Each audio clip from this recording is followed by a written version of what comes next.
Quick, name me one thing Donald Trump got right. I can do it. Globalism. His view of globalism. His love for America. That's two things, but actually those go hand in hand. That's the topic of today's Bold and Blunt, and I'm your host, Cheryl Chumley, giving you a Christian conservative look at today's news, politics, culture, and events. And before I get into that, I want to quickly mention, if you like Bold and Blunt, you can get Bold and Blunt at edify.app, the online platform for your faith-based podcasts, at washingtontimes.com, or, of course, wherever podcasts are offered. Do you remember this? Way back in 2016. And not just any old month of 2016, early in 2016, April 2016. Listen to this. Trump warns against, quote, false song of globalism, end quote. No country has ever prospered that failed to put its own interests first. Both our friends and our enemies put their countries above ours. And we, while being fair to them, must start doing the same. You know, that is just so common sense sounding, right? You put your own country first.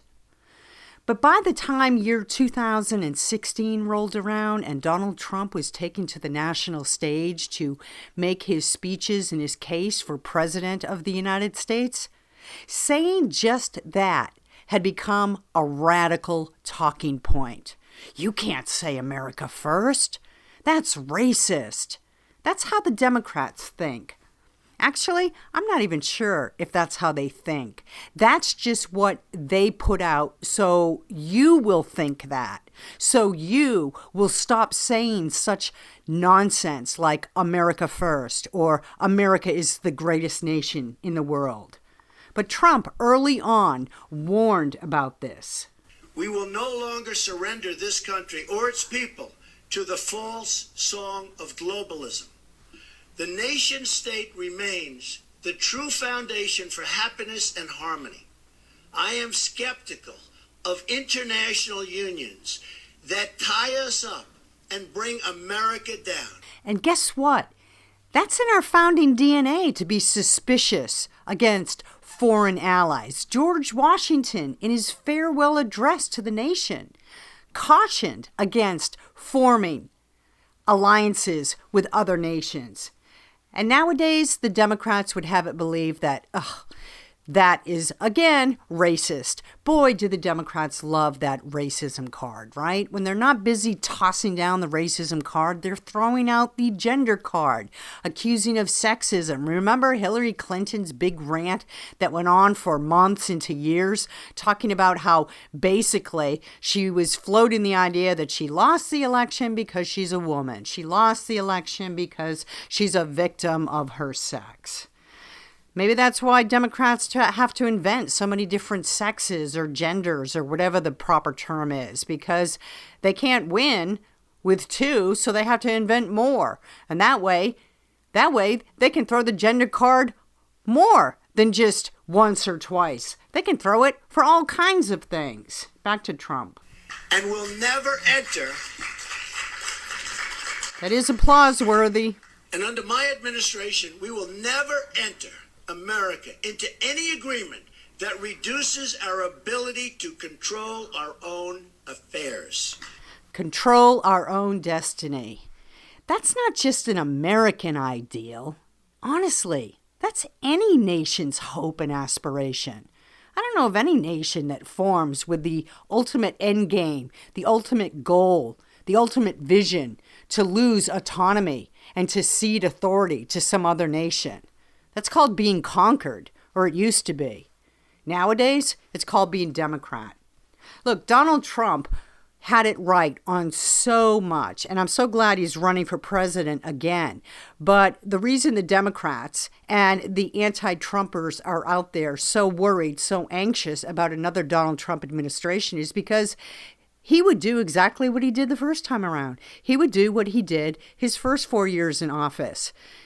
Get us out of the World Health Organization, pull back on discussions with Iran about ridiculous nuclear treaties that pretend like Iran doesn't have nuclear weapon designs. Nothing to see here, folks. Go home. And at the same time, here, take these briefcases full of cash at the airport. Shh, don't say anything. Don't alert the authorities, but here, take this cash and do with it as you will. Buy food for the Iranians. We know you're not going to use this money to develop nuclear power. Donald Trump would do in his second term exactly what he did in his first term, and that has the globalists on edge because they have admitted openly about how Donald Trump upset their schedule of the New World Order, One World Order, Great Reset, Build Back Better, as Joe Biden likes to call it. It's all one and the same. It's all about dividing the nations, dividing America so as to conquer the nations of the world, conquer America, and place all citizens, all citizenry activities under the authority of the few carefully selected elites at the global government entities.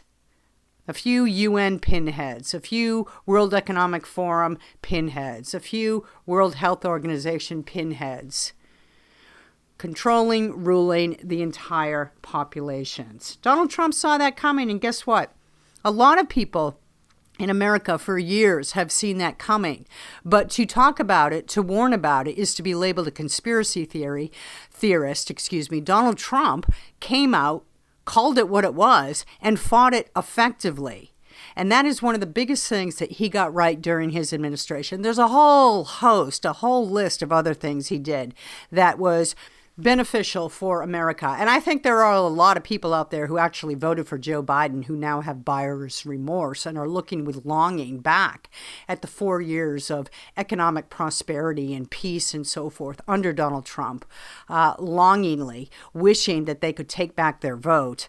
But, there'll be another chance for that. There'll be another chance. Let's hope these people don't make the same mistake and vote for the weekend at Bernie's candidate, the half-dead guy who needs to be medicated before he can take to the public podiums.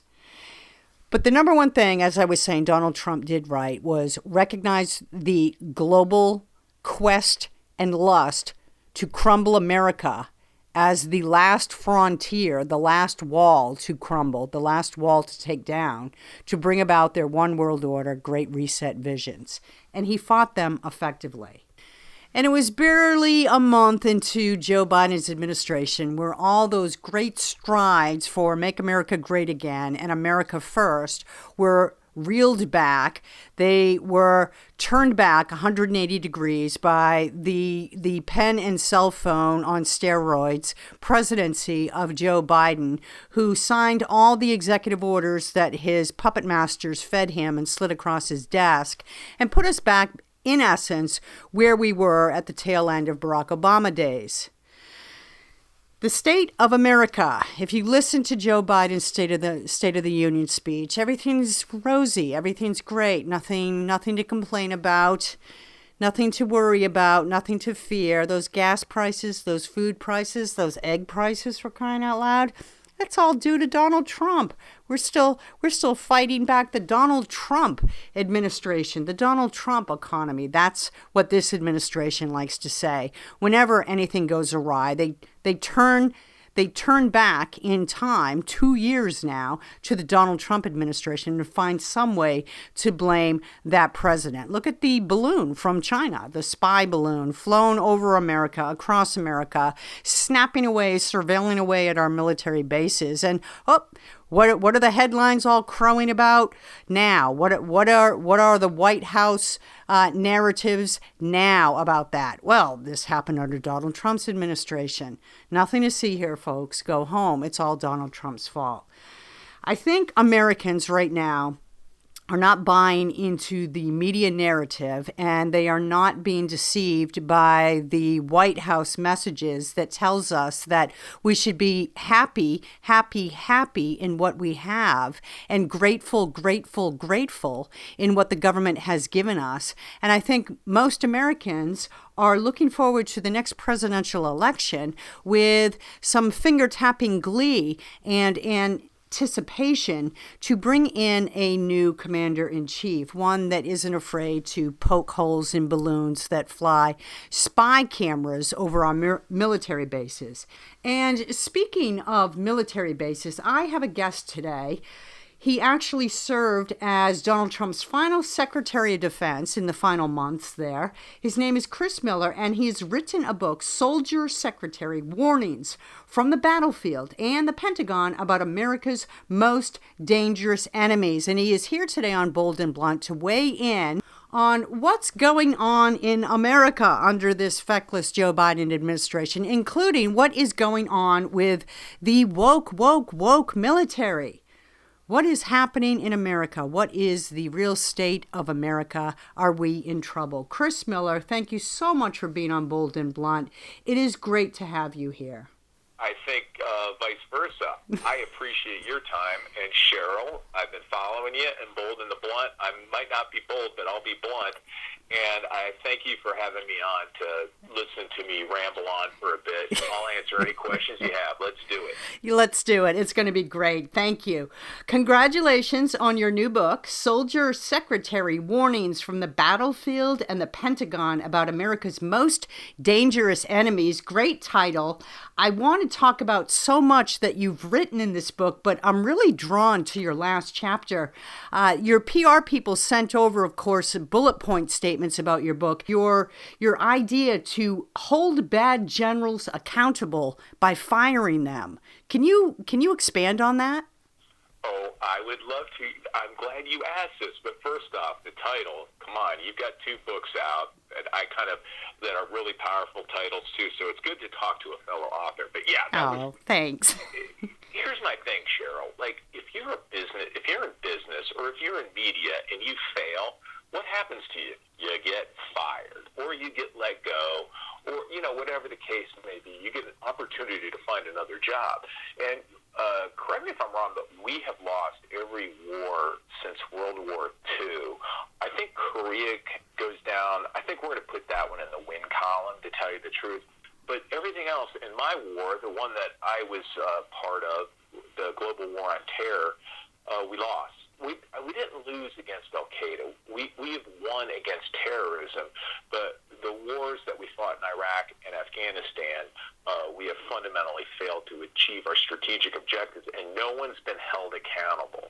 And that's my point, is like, what in the heck is going on where you can lose a war and still get promoted, or when you get out of the service after being a 4-star general or admiral, you get to go off and be on the board of directors somewhere and make all this money. And I'm like, that doesn't make any sense to me. So there's got to be a method for holding, I put it in the book, as you know, how to hold them accountable. You raise a really good point. It's been a sort of item of contention with me personally for years now that Congress is the one that is supposed to, according to the Constitution, have the power to declare war, right? Along with the president and so forth.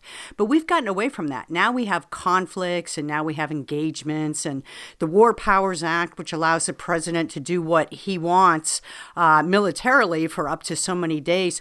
To what extent do you attribute the lack of America's actual declaration of war, complete with the exit strategy, to the failing of generals? You kind of triggered me on that one. Congress has completely failed in their constitutional obligations. The most important decisions we make as country are to send our American treasure into harm's way into war. And we just and we don't have that oversight. And that's one of the themes of my book. Cheryl, I came back from Iraq in 2000. It was July 4th weekend. My family was gone on vacation. I redeployed out of Iraq unexpectedly, and I had the weekend at home, and I sat there and I read the Constitution again. I was like, how did this happen? How did we invade a sovereign country? And I read about World War II, and I'll tell you what, that was like an epiphany for me when I realized Congress has let us down. And they get bamboozled by these generals that go up there in their glittery uniform and talk in their big words. And so my issue right now fundamentally is in the book I just stick with what I know in the military, but at the end of the day I'm so disappointed in how Congress is working, and I could go on all day about that, but that would take you got a show to run. Just be listening to me, like, triggering me with stuff like that. But you're spot on. Well, it just seems to me very political, right? Because then Congress, our elected officials, never have to take the accountable or uncomfortable stand of publicly yaying or naying a war. And then it allows like the deep state to come in and take control, yes? You just nailed it, Cheryl. That's exactly what I'm trying to describe in the book. And you've been in D.C. a while, and you see how it works. This is a recipe for disaster for our country. You know as well as I do, only 7% of Americans are veterans. That's a great problem to have. I love the fact that we're not an armed society anymore. But the fact that so few people understand how the generals work and how the military works, Congress and other people get bamboozled by them, and I think that's a real threat to our continued, vibrancy in our democracy. Only 7% of Americans are, I'm a veteran, obviously you are, only 7% of Americans are veterans? Only 7% of us, look it up, and, wow.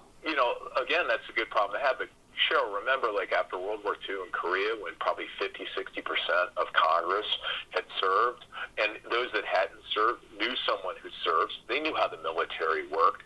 And, we talk about Eisenhower and military-industrial complex. He must be spinning in his grave, right? I mean, holy cow, it's gotten out of control. So that's kind of one of the points of the book, is I'm trying to kind of highlight that and try to share my experiences with dealing with D.C., but dealing with combat and whatnot to hopefully help inform people that haven't served in an entertaining way too. It's not one of those boring books that are as big as a telephone book that like, oh man, why did I buy that? Well, you raised some good points too. Another recommendation of yours is to rebuild the intelligence community, which actually tails on what Donald Trump said consistently, both before taking over the White House and during his White House term.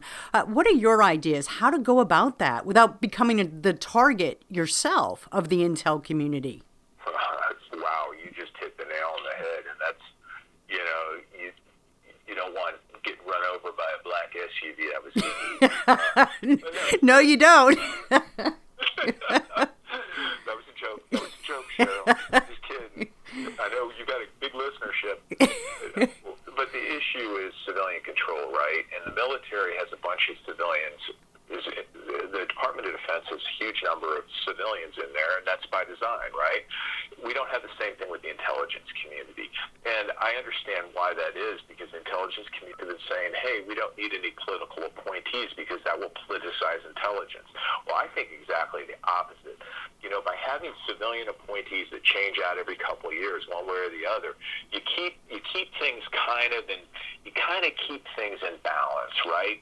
So that's kind of what my point is with, we need to put more civilian officials into the intelligence community just to that's the way our country works. So that's the point of that recommendation, which will get ridiculed by many, but I think there's really something to that.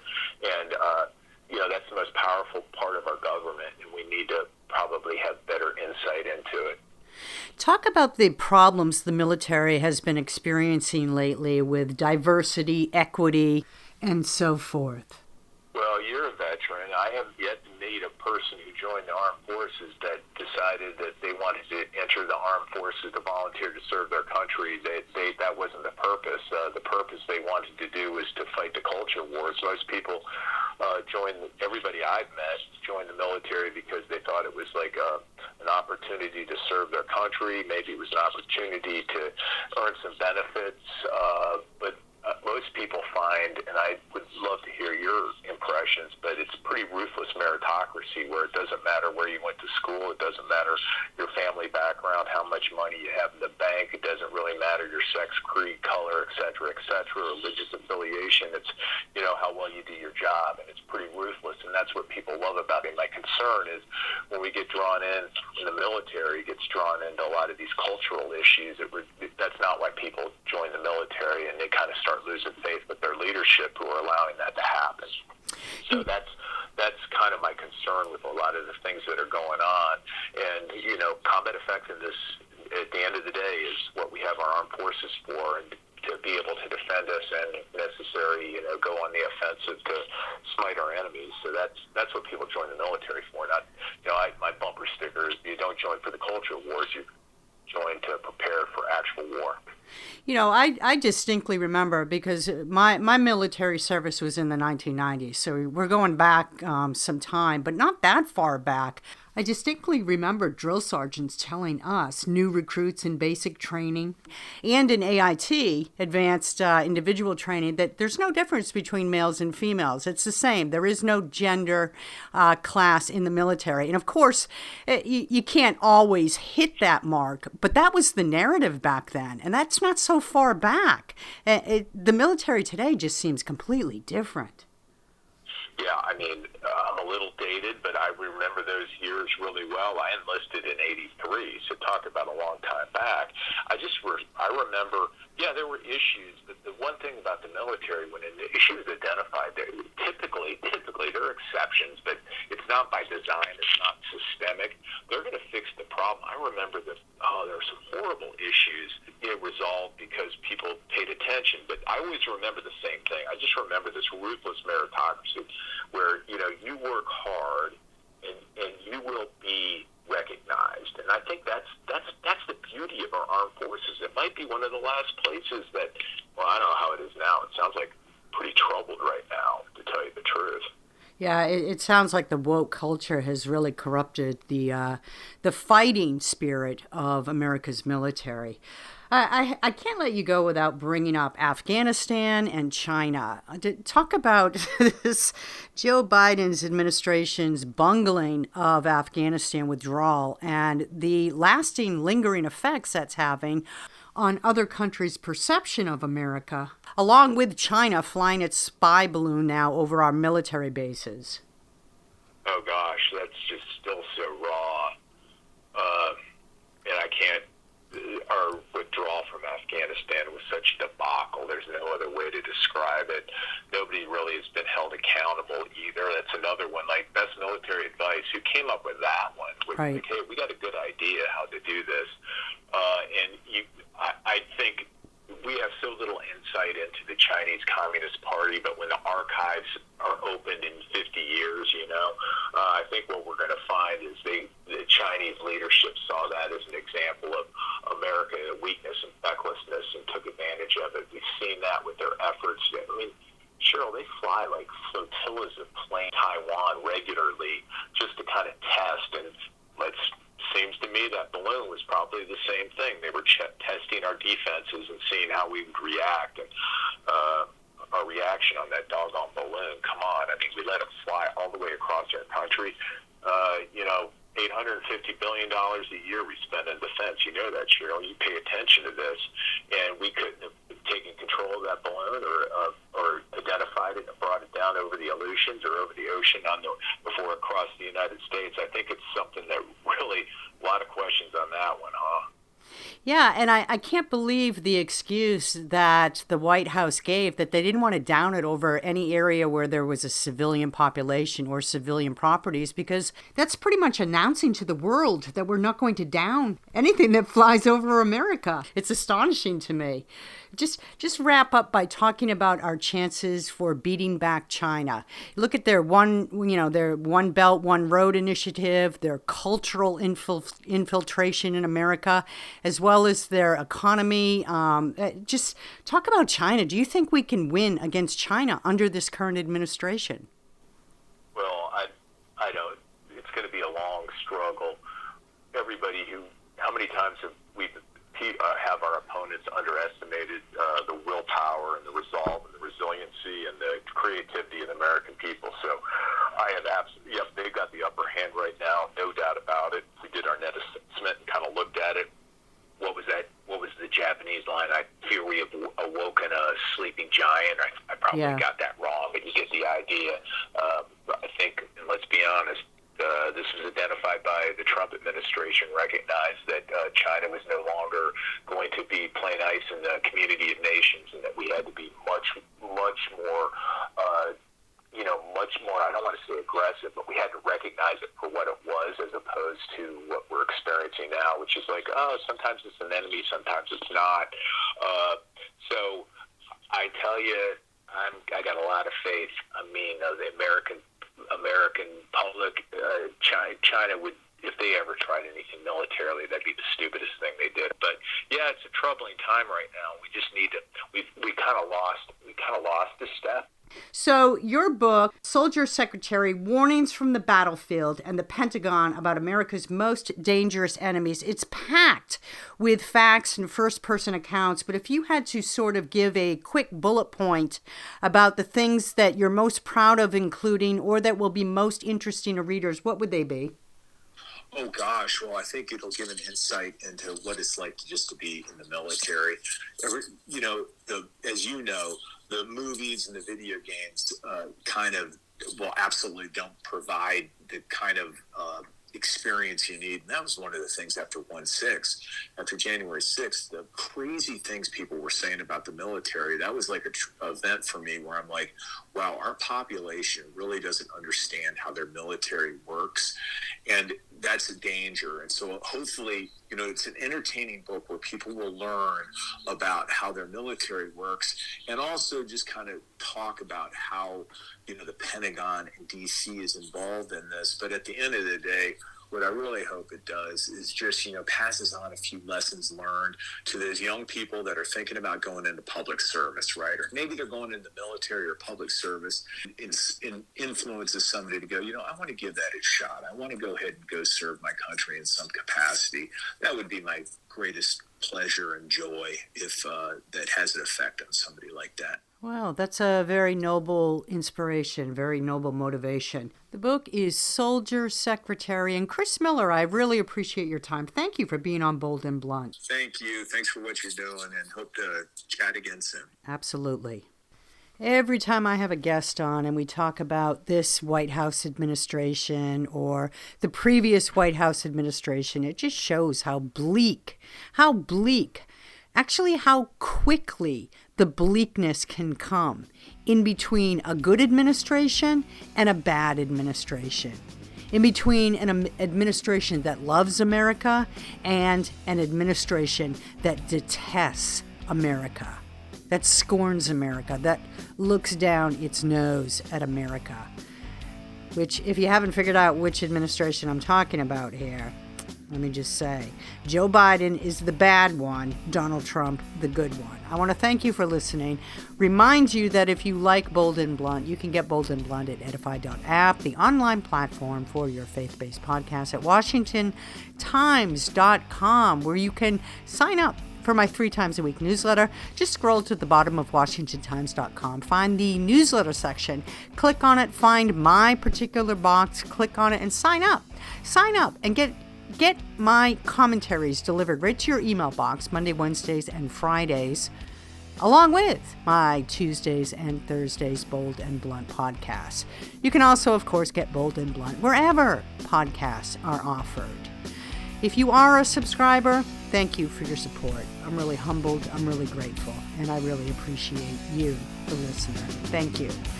Tune in next time, and in the meanwhile, don't forget, stay blunt, stay bold.